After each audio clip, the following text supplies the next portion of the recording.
Welcome to our channel, where today we explore the mystery of Atlantis, a secret that may not be just a city legend.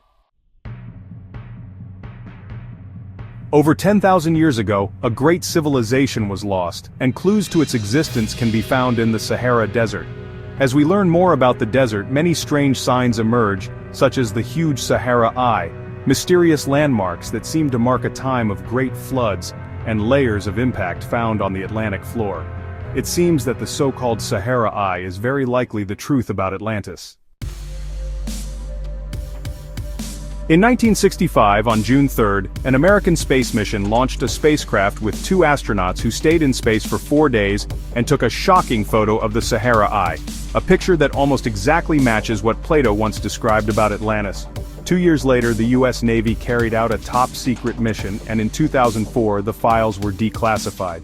An independent military investigator named Jimmy found in these files a report about the Navy's project to collect the most accurate magnetic data from around the world. This project was used for making detailed maps, for advanced navigation, for space programs, and for other science projects.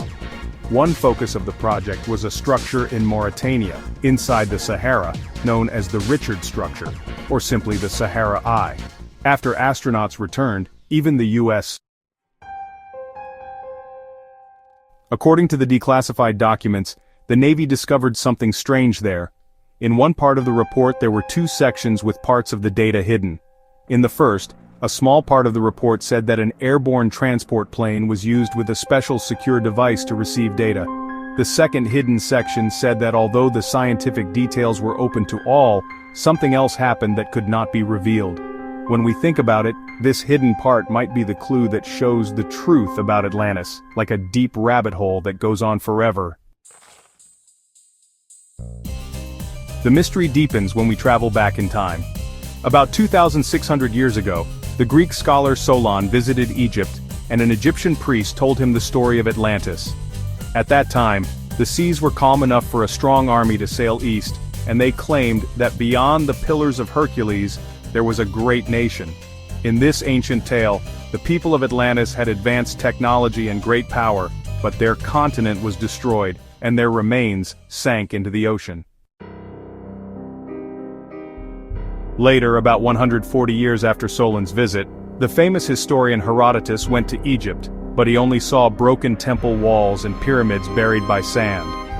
The old knowledge of the past had faded into broken pieces, though Herodotus managed to draw a very basic world map from those clues.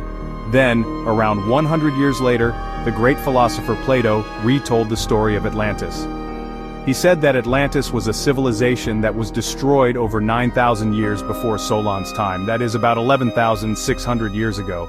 Plato described Atlantis as not an island that simply sank, but as a land that became unreachable by ship.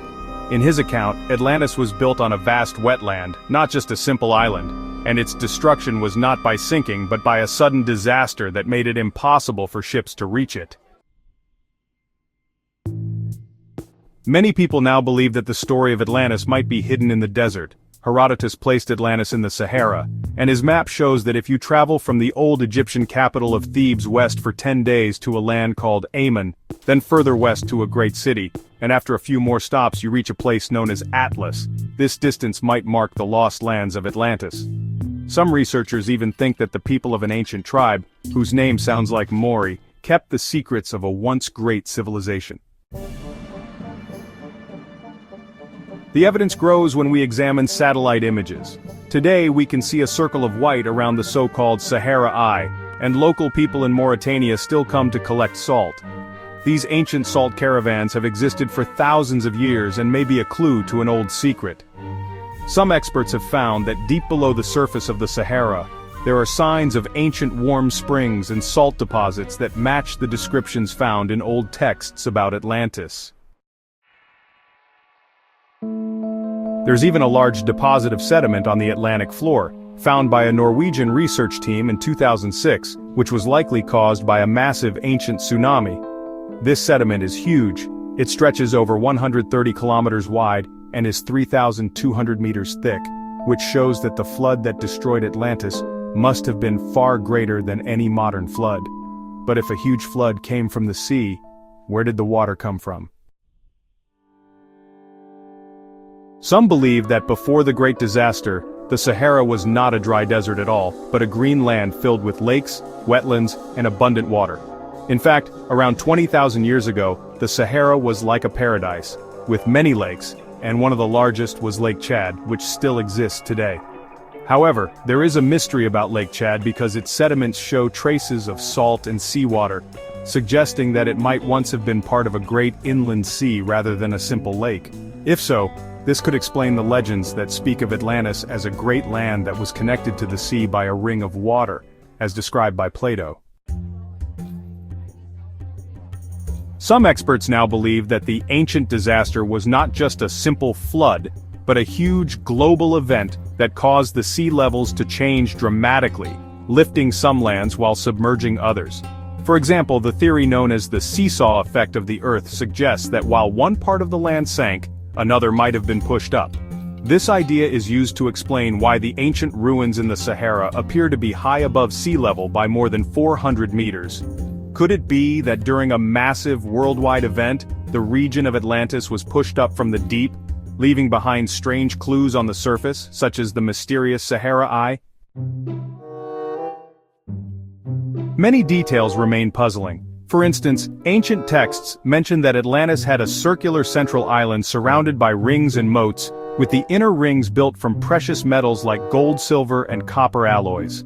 Modern measurements of the Sahara Eye match these ancient descriptions in size and shape, suggesting that the lost civilization of Atlantis may have once stood in this exact spot. Some believe that this place, with its hot springs and salt flats, is the remnant of Atlantis that has been hidden by the shifting sands of time. The mystery grows deeper when we consider stories passed down through generations.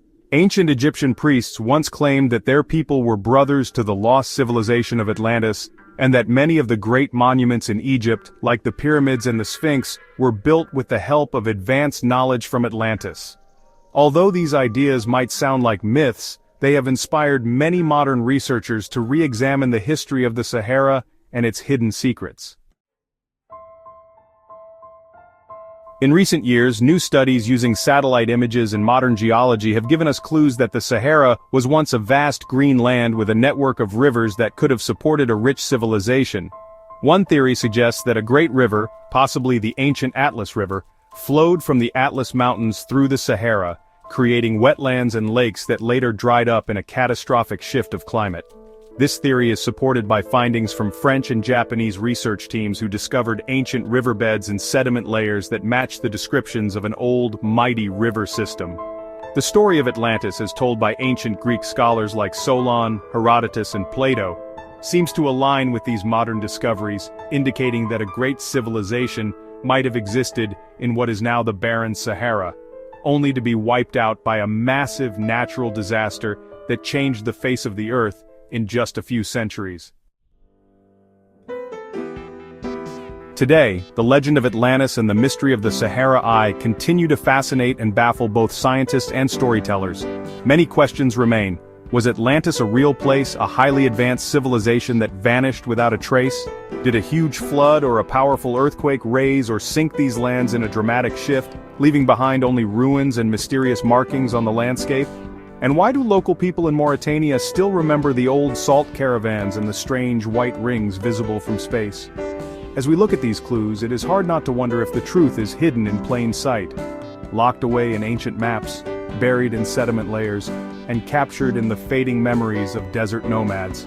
In the end, the story of Atlantis, the mystery of the Sahara Eye, and the secrets of the lost Green Sahara remind us that our world is full of unexplained wonders. Whether these tales are rooted in real events, or are merely the product of legend and myth, they continue to inspire us to search for the truth, to question what we think we know, and to embrace the beauty of mystery and discovery. Thank you for joining me on this adventure into one of history's most enduring puzzles. If you enjoyed this video, please like, subscribe, and click the notification bell so you never miss our next deep dive into the unknown. Until next time, keep exploring. And remember, sometimes the truth is far stranger than fiction.